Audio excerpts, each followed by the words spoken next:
I thank the chairman and I thank our witnesses for participating in this hearing and our colleagues, but I really want to take a little bit of time to explain what happened, not a theory, but what happened, because there's really a range of things that I think have been misstated as part of today's hearing. Perhaps just people don't understand. I note that there aren't any actual market participants in here. Municipal bonds, so the treasurer, thank you for coming, huge part of the market and a big part of what we're talking about today.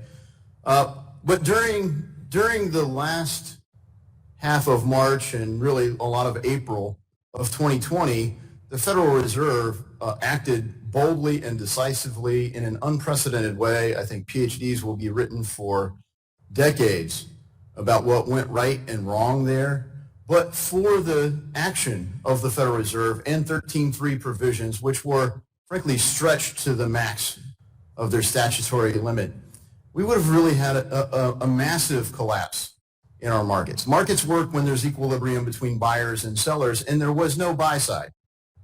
I spoke to a hedge fund manager that had $800 million in cash on his balance sheet at the time in a pretty conservatively managed fund. And in a period of 10 days, they burnt through over $500 million in margin calls. So what are margin calls? Everyone in the room understands, but not everyone listening or watching does. So if a company has 50% leverage, i.e. they've borrowed 50% and they put 50% equity in, and the value of, say, $10 million worth of bonds goes down to $4 million, well, now they've got a $3 million margin call.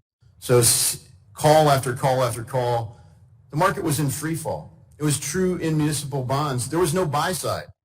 So why did the municipal liquidity facility work? Well, it wasn't because of the two loans they made, Mr. Torres. It was because of the hundreds of billions of dollars of loans that were facilitated because the market now knew there would be a buy side.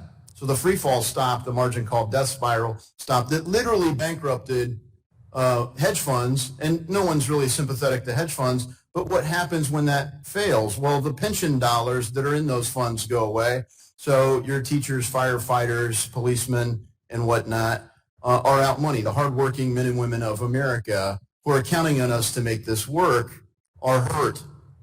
And without decisive action, without these facilities, our market would not have worked. Now, there are some people who don't actually want us to have a market economy. And when they say they want to fundamentally remake America, that's code for they don't actually want market anymore. They want a centrally planned, centrally controlled financial system. And frankly, one of the features of our current monetary policy, where we're no longer constrained by the amount of tax revenue we collect or even constrained by the amount of money we can borrow, is that it threatens our financial system.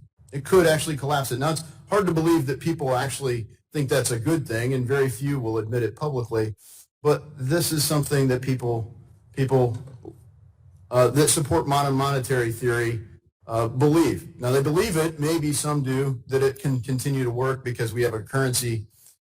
And this is where things have shifted. We went from good, decisive action by the Fed in March and April to monetizing debt. The Fed's balance sheet's grown to $8 trillion. They've continued to inject $120 billion a month in a predictable way. And so they've got two roles. They're supposed to protect stable prices, i.e. the dollar as a store of value, and they're supposed to promote full employment.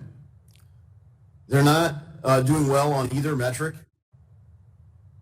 And their last role is as a regulator. As a regulator, they've been schizophrenic. They've been encouraging all this liquidity in the marketplace. Lots of the cash has flowed to banks, but then they're discouraging banks from making loans. So because of that, they have acted as a lender of last resort. And I think, Mr. Hill and others and Treasurer Wooden, I think you highlighted some of the challenges that could be done, managed if there was a predictable way 13.3 worked. But of course, it has to be known as an emergency, not a structural way to operate. So I wish there was a market participant in the room. I wish we could go into depth on all the reasons why modern monetary theory is a fallacy and why Congress, this body, actually has to be responsible in setting parameters and providing oversight. But I wanted to use my time differently than expected just to correct the record. So I yield.